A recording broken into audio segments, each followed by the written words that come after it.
ngayon at kung kami mamamatay, narito ang pag-ibig ng Panginoon. maganap nawa sa ating ayon sa wika mo. Panginoong Maria, nagpupuno ng grasya, ang Panginoong Diyos ay sumasa iyo. Bukod kang pinagpala sa babae lahat, at pinagpala naman ang iyong anak na si Jesus. Santa Maria, Ina ng Diyos, ipanalangin kami makasalanan, ngayon at kung kami mamamatay, At ang salita ay nagdadalawang tao. at nakipamuhay sa atin. Panginoong Maria, nagpupuno ng grasya, ang Panginoong Diyos ay sumasa iyo. Bukod kang pinagpala sa babae lahat, at pinagpala naman ang iyong anak. Suliranin ang korupsyon at kawalan ng tiwala sa mga institusyon.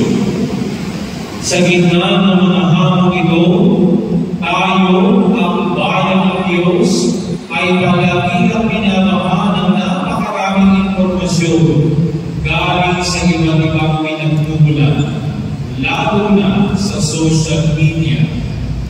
Ang walang buhay na pagdaway ng mga mensahe nito ay maaaring magdulot ng kalituhan, pagkakabahagi at paghina ng ating moral na patnubay at direksyon kung hindi tayo magiging mapagpatya. Sa mga malalaking pag-iipon ng pagpublikong talakayan, huwag nating hayaang manaig ang damdamin sa malinaw na katwiran. Dapat tayong laging manindigan sa batas at iwasan ang anumang panawagan para sa mga tao na lumiliis at sumasalungat sa saligang batas. Ang ating katapatan ay dapat idaan sa ating bansa at sa mga prinsipyong demokratiko nito, hindi sa sino ang tao at lalo nang hindi sa ibang makasariling hangarin. Bilang inyong pastor, hinihimo ko kayong maging matalino, mapanuri, at may malinaw ng pag-unawa sa pagtanggap at pagpapalaganan ng impormasyon. Ang salot ng kasinungalingan at maling impormasyon na tinatawag ng ilan na pandemya ng kasinungalingan ay maaaring kuminsala sa ating kakayahang mabatiin ang katotohanan at kabutihan. Tungkulin natin bilang mga Kristiyano na sumiin ang bawat impormasyon na ating tinatanggap at iwasang ikapalat ng anumang hindi pa nasusuri at napapatunayan. Gawin natin pamantayan ang katotohanan. Sa mga nasasandatahang lakas, kapulisan, at lahat ng lingkod bayan, nananawagan ako na manatili kayong tapat sa inyong sinumpaang tungkulin sa wagawa at sa ating bayan, hindi sa sinumang personalidad. Napakahalaga ng inyong katapatan sa konstitusyon para sa katatagan at dagal ng ating republika. Ang mga hamon ng ating kinakaharap ay nangangailangan hindi lamang ng praktikal na mga solusyon, kundi ng malalim na tugong espiritual.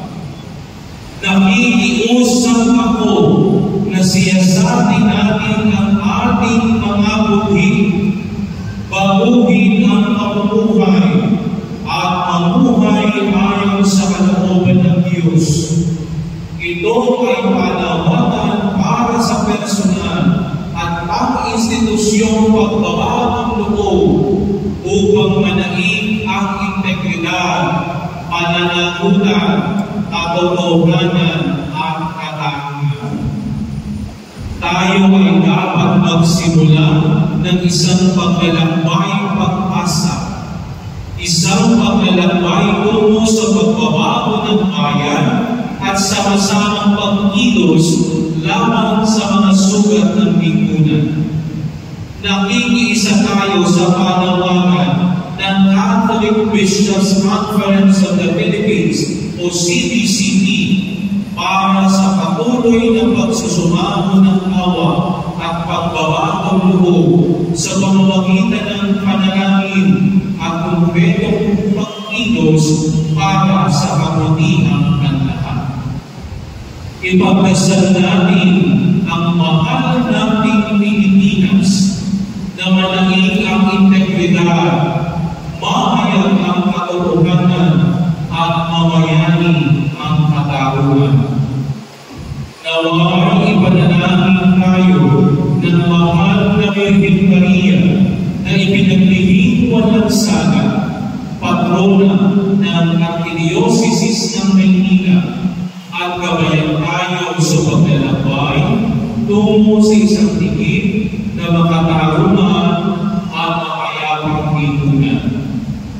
Nilalaan Jose M. Ferdinand Advíncula, Arsobispo ng Maynila.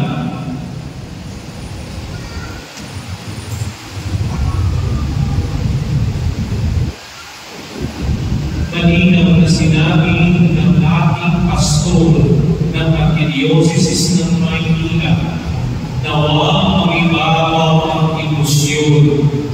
Bagos ang magibabaw ay tamang panuri. Katulad ng sinabi ng mabuting balita, mag-iingat kayo sa mga nagsasabing narito na ang Mesiyas. Mag-iingat kayo sa mga nagsasabing narito na.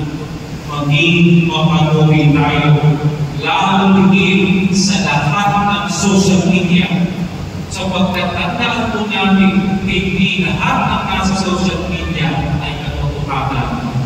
90% niya kasinungalingan. Kaya ako at tayo ay inaanyayahan maging mapanuri, huwag paglahan ng emosyon sa pagtatabang ng kagulo, sino mang naiitim, ang mga maranita, ang mga nasa legaya. Tayo narito, lahat tayo ay tao. Tama ang karunungan ng ating pastor. Tama ang karunungan ng kardinal. Tayo ay dapat manalangin at gumawa ng mga konkretong pamamaraan na nakasalig sa katotohanan. Huwag pagkakala sa mga emosyon, sapagkat kapag tayo ay napadala niya, lahat tayo ay tayo. Umiikot na, nagsisimula na ang sistema ng katarungan. Tayo ginawa ng palataya bilang ikaw ng Jesus Nazareno, magdasal tayo.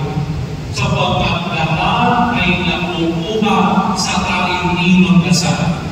At gaya ng paalaala ng ating mabuting balita, sa inyong pagtitiis ay inyong makukuha ang kaligtasan.